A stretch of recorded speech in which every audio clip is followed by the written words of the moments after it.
ഇനി നമുക്കൊരു അടിപൊളി മീൻകറി ഉണ്ടാക്കിയെടുക്കാം കേട്ടോ ഗൈസ്. ചട്ടി അടുപ്പത്തേക്ക് വെക്കണേ, എണ്ണ ഒഴിക്കണേ, അതിൻ്റെ അകത്ത് കടുക് പൊട്ടിക്കാനായിട്ട് കടുക് ഇടണം. പിന്നെ കറിവേപ്പില, നമ്മുടെ വറ്റൽ മുളക് ഉണ്ടെങ്കിൽ വറ്റൽ മുളക് ഉണ്ടെങ്കിൽ ഇടുക.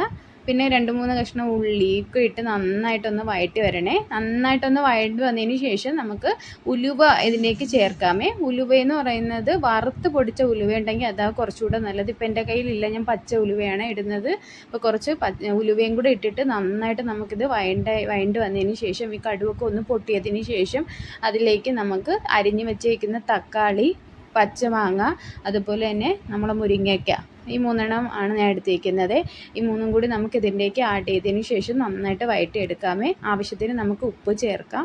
അതുപോലെ തന്നെ കുറച്ച് മഞ്ഞൾപ്പൊടിയും കൂടി ഇതിൻ്റെ ഇടയ്ക്ക് ആഡ് ചെയ്തിട്ട് നന്നായിട്ട് വഴണ്ട് വന്നതിന് ശേഷം ഒരു 10 മിനിറ്റ് നമുക്കിതൊന്ന് വഴറ്റിയെടുക്കാവേ. വഴണ്ട് വന്നതിന് ശേഷം പുളി ആഡ് ചെയ്യണം. പുളി നമ്മൾ ആഡ് ചെയ്യുമ്പോഴത്തേക്ക് നമുക്ക് ഇതിൻ്റെ അകത്ത് ഞാൻ ഓൾറെഡി മാങ്ങയും അതേപോലെ തന്നെ തക്കാളിയൊക്കെ പുളിപ്പുള്ള സാധനങ്ങളാണ്, അത് ആഡ് ചെയ്യുന്നുണ്ട്. ഞാൻ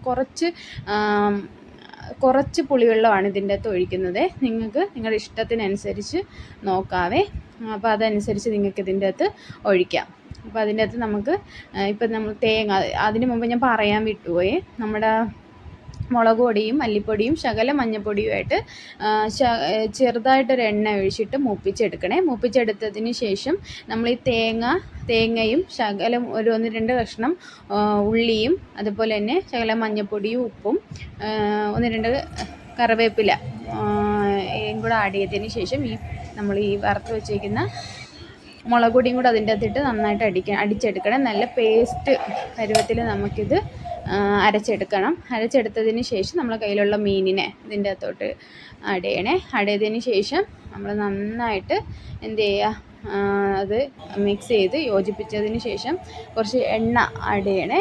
എണ്ണ ഒഴിച്ചതിന് ശേഷം നമുക്ക് കറിവേപ്പിലയും കൂടെ ഇട്ടിട്ട് നല്ല അടിപൊളി ഒരു മീൻകറി തയ്യാറാക്കി എടുക്കാമേ. നിങ്ങളിത് ഇഷ്ടമായിട്ടുണ്ടെങ്കിൽ നിങ്ങൾ തീർച്ചയായിട്ടും ഇതിങ്ങനെയൊന്ന് ട്രൈ ചെയ്ത് നോക്കണേ. അതുപോലെ തന്നെ ഈ വീഡിയോ ഇഷ്ടമായിട്ടുണ്ടെങ്കിൽ ലൈക്ക് ചെയ്യുക.